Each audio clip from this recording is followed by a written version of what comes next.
लियो हाथ सोने सुपारी के साथ दुल्हा सिंदूर लियो हाथ सोने सुपारी के साथ सीता उघारी लियो मांग सिंदूर लीला सीता उघारी लियो मांग सिंदूर लीला दुल्हा सिंदूर लियो हाथ सोने सुपारी के साथ दुल्हा सिंदूर लियो हाथ सोने सुपारी के साथ सीता उघारी लियो मांग सिंदूर लीला सीता उघारी लियो मांग सिंदूर लीला।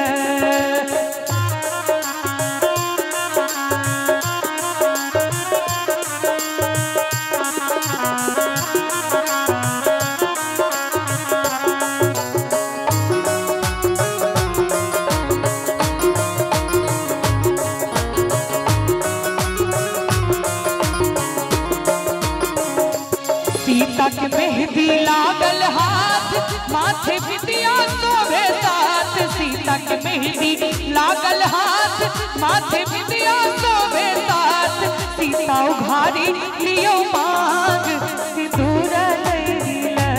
सीता उघारी लियो मांग सिंदूर लीला। रघुवर सिर पर शोभे मोर सीता सब दिन पूजत गौर रघुवर सिर पर शोभे मोर सीता सब दिन पूजत गौर सीता उघारी लियो मांग सिंदूर लीला सीता उघारी लियो मांग सिंदूर लीला।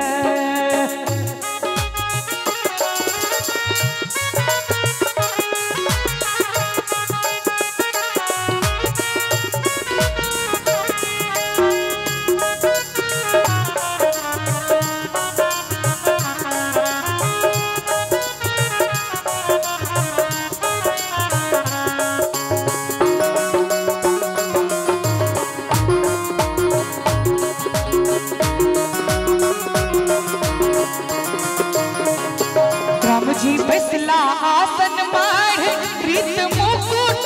उतार राम जी फैसला आसन माढ़ प्रीत मुकुट उतार सीता बसली मांगू भारी जनकपुर में सीता बसली मांगू भारी जनकपुर में लक्ष्मण अनलन एक चीर लेलन सीता जी पहिर लक्ष्मण अनलन एक चीर सीता जी पहिर होत देलन लीलाट सीता दाई के होत देलन लीलाट सीता दाई के। और अंत में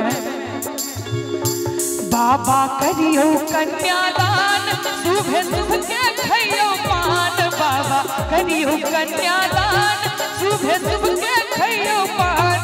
आजू बेटी भेलियान सिंदूर लेके आजू बेटी भेलियान सिंदूर लेके बाबा करियो कन्यादान सुबह सुबह के खइयो पान बाबा करियो कन्यादान सुबह सुबह के खइयो पान अब त भइए गेलन प्यार सीता दाई के अब त भइए गेलन प्यार सीता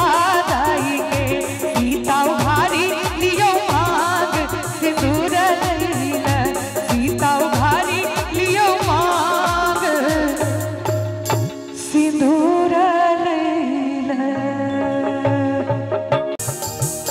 सुंदर बरयो सिंदूर धीरे सकरबै सुंदर बरयो सिंदूर धीरे सकरबै सुभग बरयो सिंदूर धीरे सकरबै हमरा सिया दाई के माथे पे टीका हमरा सिया दाई के माथे पे टीका हमरा सिया दाई के माथे पे टीका कि हमरा सिया दाई के माथे पे टीका सुंदर बरयो टीका चोरी नहीं करबै सुंदर बरयो टीका चोरी नहीं करबै सुंदर बरयो टीका चोरी नहीं करबै सुंदर बरयो टीका चोरी नहीं करबै सुंदर बरयो सिंदूर धीरे से कर सुंदर बरयो सिंदूर धीरे से कर सुंदर बरयो सिंदूर धीरे से कर सुंदर बरयो सिंदूर धीरे से करबै।